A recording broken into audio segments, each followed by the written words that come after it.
오늘 저 여러분과 함께 에서서 4장의 말씀을 중심으로 해서 역사의 주관자 되신 하나님, 이 같은 제목으로 함께 말씀의 은혜를 나누기 원합니다. 제목을 한번 크게 따라해 주시기 바랍니다. 역사의 주관자 되신 하나님. 역사의 주관자 되시는 하나님. 올해는 6.25 전쟁이 일어난 지 75주년이 되는 해입니다. 75년 전 1950년 6월 25일 주일날 새벽 4시에 북한 공산군이 산발도선 전 전선에서 남침을 개시합니다. 이 전쟁이 무려 3년 1개월간 총 1129일간 계속됩니다. 6.25 전쟁은 역사상 유례를 찾아보기 힘든 동족 상잔의 비극적인 전쟁이었습니다. 김일성은 남한을 공산화할 계획으로 1949년 3월 달에 소련을 방문해서 스탈린을 만나 무력 남침 계획을 알립니다. 그때 스탈린은 북한에게 소총 1만 5천 정, 포 139문, 탱크 87대, 한국이 95대 무기를 지원 약속하고 중국 마오쩌둥을 찾아가 협의하도록 했고, 마오쩌둥은 중국 인민해방군 내 조선인 2개의 사단을 넘겨주었습니다. 1949년 6월 미군이 남한에서 철수하자 공산주의 동조 세력을 규합시켜 남한 내부 전역에서 빨치산 무장봉기를 지시하였고 곧바로 전쟁을 일으키게 됩니다.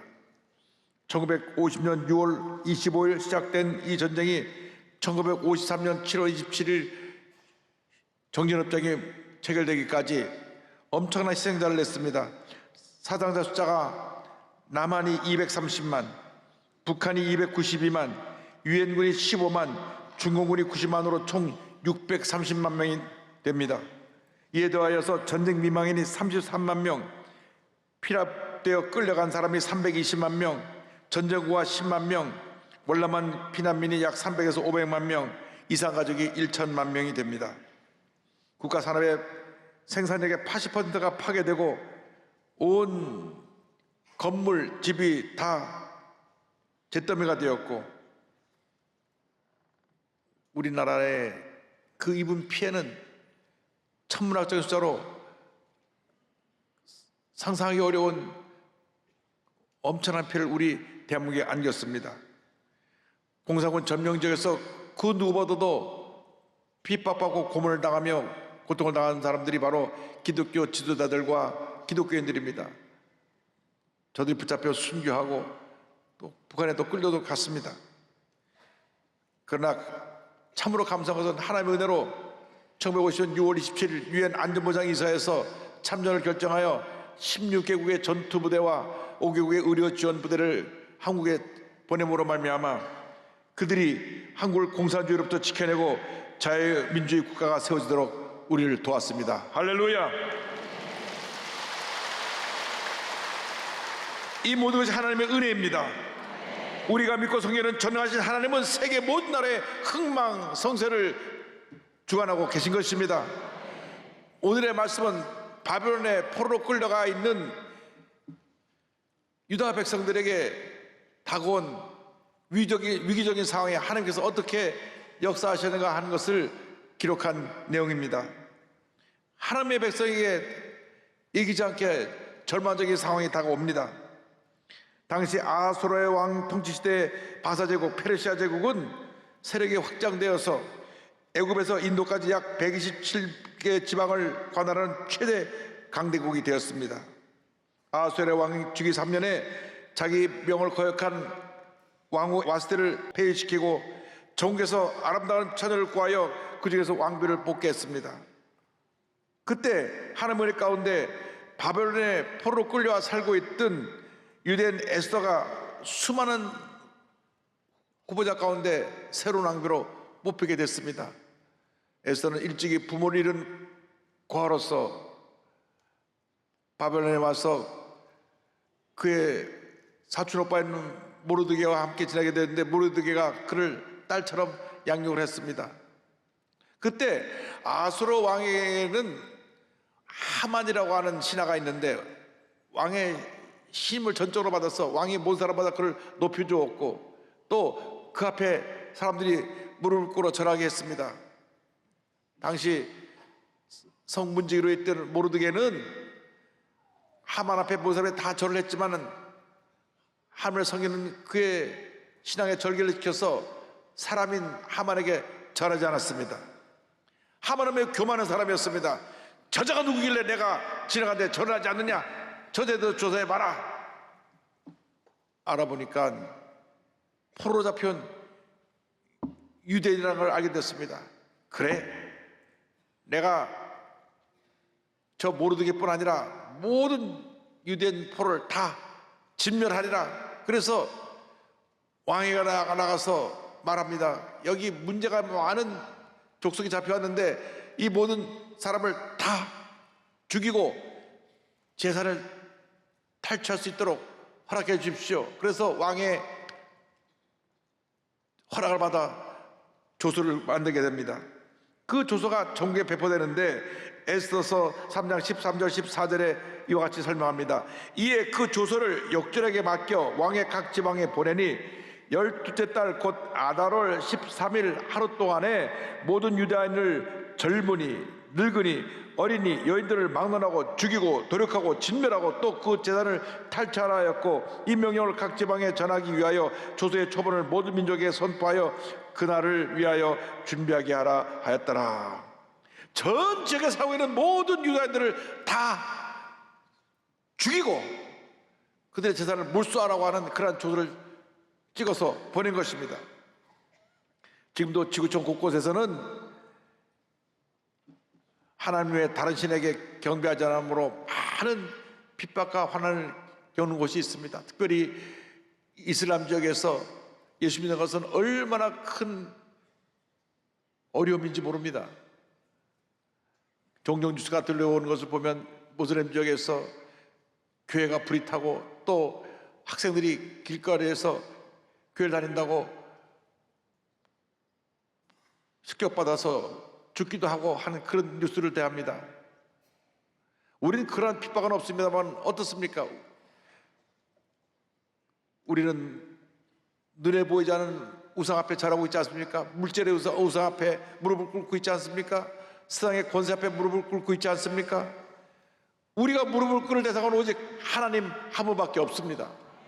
모르드게가 신앙의 절개를 지켜서 하만의 권세 앞에 무릎 꿇지 아니하고 믿음을 지킨 것처럼 여러분 모두가 하나님 제1주의 삶을 살아가는 귀한 믿음의 용사들이 되시기를 주님의 이름으로 축원합니다. 우리가 일상 살아갈 때 어떤 문제가 어렵다고 우리는 믿음을 지키고 기도하며 주님이 기뻐하시는 선택과 결정을 하는 우리 모두가 되어야 합니다. 왕의 조사가 전국 각지에 전달되자 유다 민족이 모두가 다 죽음을 당할 수밖에 없는 절대 절망의 상태에서 저들이 함께 주 앞에 금식하며 부르짖어 기도했습니다. 문제를 많을 때 우리는 엎드려 기도해야 되는 것입니다. 우리가 스스로 문제를 해결하려고 이리 뛰고 저리 뛰는 것이 아니라 엎드려 기도하고 또 기도하고 또 기도하고 또 기도해야 되는 것입니다. 에스더서 4장 3절을 말씀합니다. 왕의 명령과 조서가 각 지방에 이름에 유다인이 크게 애통하여 금식하며 울며 부르짖고 굵은 베옷을 입고 제 누운 자가 무수하더라. 고난할 때 우리 하나님께 앞에 엎드려 부르짖어 기도하면 하나님이 우리의 기도를 들어응답하시는 것입니다. 이때 모르드게가 에스더에게 메시지를 보냅니다. 왕에게 나가서 왕을 뵙고 이 긴박한 상황을 알려서 민족을 구원하라고 했습니다. 근데 당시 왕은 아무나 말할 수 없는 것이 왕이 불러야만 말할 수 있고 함부로 왕 앞에 나갔다는 죽임을 당합니다. 에스더가 왕을 뵙지 못한 지 30일이나 지났는데 왕이 부르지 않으면 죽음을 당할 수밖에 없다고 그는 말합니다. 에스더서 4장 11절입니다. 왕의 신하들과 왕의 각 지방 백성이 다 알거니와 남녀를 막론하고 부름을 받지 아니하고 안뜰에 들어가서 왕에게 나아가면 오직 죽이는 법이요. 그럼에도 불구하고 유대 민족을 살리기 위해서 본인이 3일간 금식하고 내가 왕에게 나아가겠습니다. 그런 말합니다. 에스더 4장 15절 16절입니다. 에스더가 모르드게에게 회답하여 이르되 당신은 가서 수산에 있는 유다인을 다 모으고 나를 위하여 금식하되 밤낮 3일을 먹지도 말고 마시도 마소서. 나도 나의 시내와 더불어 이렇게 금식한 후에 규례를 어기고 왕에게 나아가리니 죽으면 죽으리이다 하니라. 에스더가 고백합니다. 죽으면 죽으리이다. 그런 사장 결단의 그러한 자세로 왕에게 나아가기로 한 것입니다. 여러분, 믿음은 결단입니다. 늘 망설이면 어떤 일도 이룰 수가 없습니다. 우리가 어떤 큰 일을 할 때 결단하고 믿음으로 전진해 나가면 하나님의 놀라운 역사가 우리에게 이루어지게 되는 것입니다. 문제가 다가오고 어려움이 다가오고 세상에서 치료할 수 없는 중병에 들고 환난 품앗 가운데 있을 때 우리는 주님 앞에 엎드려 기도하고 믿음으로 나가야 합니다. 금식하며 기도하고 날 때 하나님이 우리를 도와주시는 것입니다. 기도만이 살 길인 것입니다. 기도만이 우리의 모든 문제를 해결하고 하나님의 놀라운 역사를 이루어 주는 것입니다. 우리가 당한 절망의 상황을 희망으로 축복으로 바꾸려는 그 모든 능력이 바로 기도였습니다. 죽으면 죽으리라는 결단의 기도가 놀라운 기적을 만들어내는 것입니다. 기도하는 백성은 망한 적이 없습니다. 시편 50편 15절은 말씀합니다. 환난 날에 나를 부르라. 내가 너를 건지리니 내가 나를 영화롭게 하리로다. 부르짖어 기도하고 또 기도하고 또 기도하면 주님 우리를 건져 주시는 것입니다. 어떤 문제 가운데 처했습니까? 어떤 환난과 고통 가운데 여러분 문제 가운데에서 신음하고 있습니까? 바로 그때가 주님께 부르짖을 때인 것입니다. 사업이 무너지고 가정에 어려움이 생겨나고 몸이 아프고 이 모든 것이 우리에게 하나님께서 기도하라고 주시는 쌓이는 것입니다. 그때 기도해야 되는 것입니다. 이 사람을 찾아다니지 말고 하나님께 엎드려 기도하면 하나님께서 놀라운 은혜를 베풀어 주시는 것입니다. 우리가 믿고 섬기는 하나님은 역사를 주관하시는 하나님이신 것입니다. 하나님은 지금도 놀라운 일을 행하고 계신 것입니다. 에스더가 3일간 금식한 후에 예복을 갖춰 입고 왕에게 나아갑니다. 아수르 왕이 내다보니 왕의 뜰에 왕비가 와 있는데 그 모습이 너무 아름다웠습니다. 너무 반가워서 금규를 내밀어서 그를 다가오게 했습니다. 에스더 5장 2절입니다. 왕후 에스더가 뜰에 선 것을 본즉 매우 사랑스러움으로 손에 잡았던 금규를 그에게 내미니 에스더가 가까이 가서 금규 끝을 만진지라. 이것이 하나님의 섭리인 것입니다. 하나님께서 왕의 마음을 움직이신 것입니다. 왕은 예고 없이 자신에게 온 에스더가 자신에게 기묘하게 말할 것이 무엇이 있는 것이라 생각해서 이렇게 말했습니다. 에스더 5장 3절에 왕이 이르되 왕후 에스더여 그대 소원이 무엇이며 요구가 무엇이냐 날의 절반이라도 그대에게 주겠노라 하니. 이렇게 왕이 말한 것입니다. 그럴 때 에스더가 말합니다. 왕이시여 제가 왕을 기쁘게 해드리 위해서 연회 잔치를 베푸니까 우리 잔치한 그곳에 오셔서 왕이 기쁨과 즐거운 시간을 보내시길 바랍니다. 그때 왕이 오실 때 왕이 신임하는 하만도 오게 해주십시오. 그래서 연회에 초청을 합니다. 첫 번째 초청을 하니까 너무 왕이 기분이 좋았습니다. 에스더가 말합니다. 내일 한 번만 더 제가 준비한 연회에 오셔서 왕이여 즐거움을 누리고 기쁨 얻고 가시기 바랍니다. 왕이 아주 기분이 좋아서 다음날 왔을 때 에스더가 왕 앞에 무릎을 꿇고 눈물로 호소합니다. 왕이시여 왕이시여 저를 살려주옵소서. 난 유대인입니다. 저와 제 모든 동족이 다 죽게 됐습니다. 저 하만이 당시 심한 저 하만이 저와 우리 동족을 다 죽게 한 것입니다. 왕이 화가 났습니다. 하만은 그 자리에 왔다가 벌벌 떨었습니다. 그래서 왕이 자리를 벅차고 나가니까 하만이 에스더 왕비의 걸상에 엎드려가지고 왕비시여 왕비시여 저를 살려주옵소서. 그때 나갔다 들어온 왕이 다시 당장 그를 보더니만 화를 내면서 저 하만을 사형에 쳐라. 그러니까 신하가 와서 말합니다. 왕이시여 왕이시여 하만이 당신의 충성된 모르드게를 죽이려고 자기 집 마당에 50규빗 약 23m 가까이 되는 높은 장대를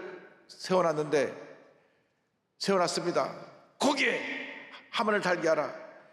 50규빗이면 한 23m, 약 8, 9층 높은 그런 장대인데 높이 모르드게를 몸에 달아갖고 모든 사람이 보게 하려고 그랬는데 거기에 하만이 달렸습니다.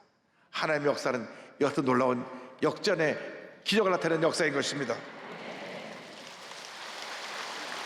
에스더서 10장 10절입니다. 모르드게를 매달려고 한 나무에 하만을 다니 왕의 노가 그치니라.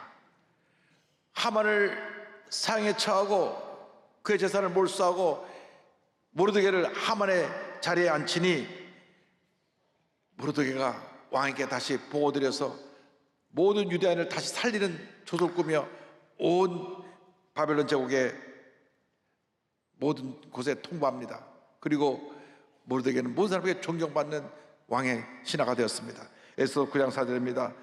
모르드게가 왕궁에서 존귀하여 점점 창대함에 이 사람 모르드게의 명성이 각 지방에 퍼지더라. 아달월 13일이 하만이 제비를 뽑아가지고 유다인을 죽이라고 결정했던 날인데, 이 아달월 이스라엘 달력으로 오늘의 달력과 비교해보니까 2월 말에서 3월 초가 됩니다.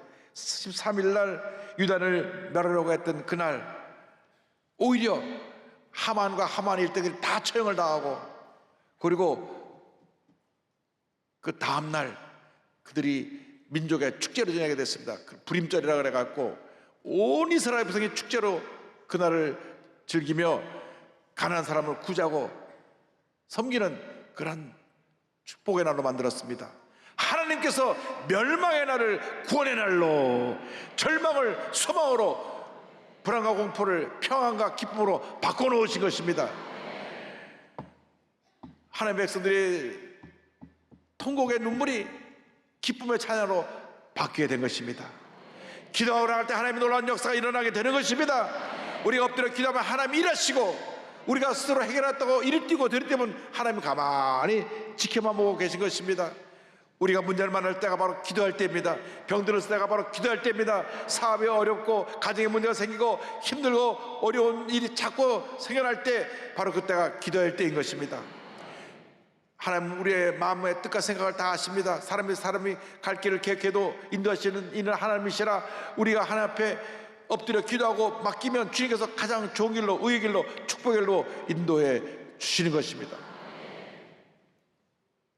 절대 절망의 삶에서 하나님의 은혜로 절대 희망의 삶을 살고 있는 베다니 해밀턴이라고 하는 자매를 소개하기 원합니다. 미국의 프로 서퍼, 파도타기 선수일 뿐 아니라 작가인 베다니 해밀턴은 하와이 이 파도타기 서핑대회 우승자이자 세계에서 유일한 외파리 서핑 선수입니다. 그의 이야기가 책으로 또 소울 서퍼라고 하는 영화로도 제작이 되었는데 굉장히 감동적입니다. 1990년 2월 8일 하와이에서 태어난 그녀는 어릴 때부터 파도 타기를 좋아했습니다. 파도 타기가 최고의 스포츠이자 그의 삶의 전부였습니다.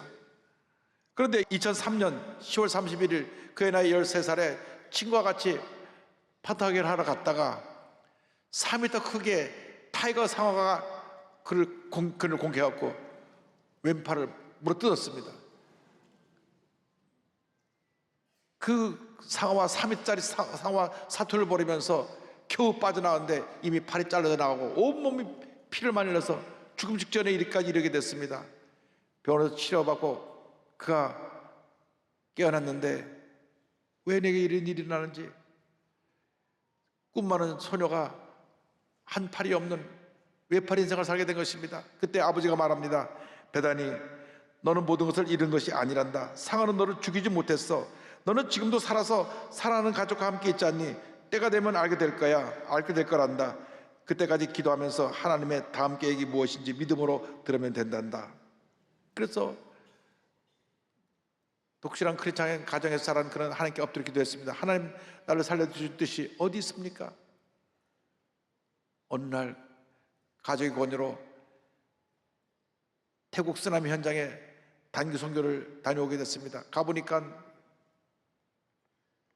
쓰나미가 덮쳐서 이 바다가 그 마을을 휩쓸고 지나가서 많은 사람이 생명을 잃었는데 부모를 잃은 고아가 거기 울고 있었습니다. 그 아이에게는 바닷가가 늘 자기 집 앞마당이었는데 하루아침에 쓰나미가 와서 부모님을 그 물속에서 잃어버리게 된 것입니다. 그 아이의 손을 잡고 바다로 나가서 더 이상 바다를 두려워하지 할 필요가 없다. 그에게 꿈과 해몽을 주었습니다. 바다는 더 이상 그녀 자신에게나 이 아이에게나 공포의 대상이 아니었습니다. 이를 계기로 이 모든 일이 하나님의 계획이라는 걸 알게 되었고, 팔이 한쪽밖에 없는데 26일 만에 다시 파도타기에 도전을 합니다. 그래서 그 다음에 2004년 1월 달에 한 팔로 처음으로 그 NSSA 지역대회에 참가하면서 새로운 인생을 시작합니다. 2009년 마침내 국제대회인 리오 서프 인터내셔널 대회에서 3위를 하고 빌라봉 ASP 세계 주니어 챔피언십에서 2위를 하면서 세계 10위권 안에 여자 서핑 선수로 인정받게 됩니다. 세계 최고의 프로 서퍼 중 한 명으로 자리 잡으면서 2017년 서퍼의 명예전당에 그 이름이 오르게 되었습니다. 인터뷰에서 기자가 물었습니다. 만약 악몽의 그날로 다시 돌아가 서핑을 안 갈 수 있다면 그렇게 하겠습니까? 그러자 이렇게 대답했습니다. 아니요, 내게 일어난 일을 바꾸진 않겠어요. 두 팔을 가지고 있을 때보다 더 많은 사람들을 끌어안을 수 있게 되었으니까요. 저는 인생은 서핑과 같다는 것을 배웠어요.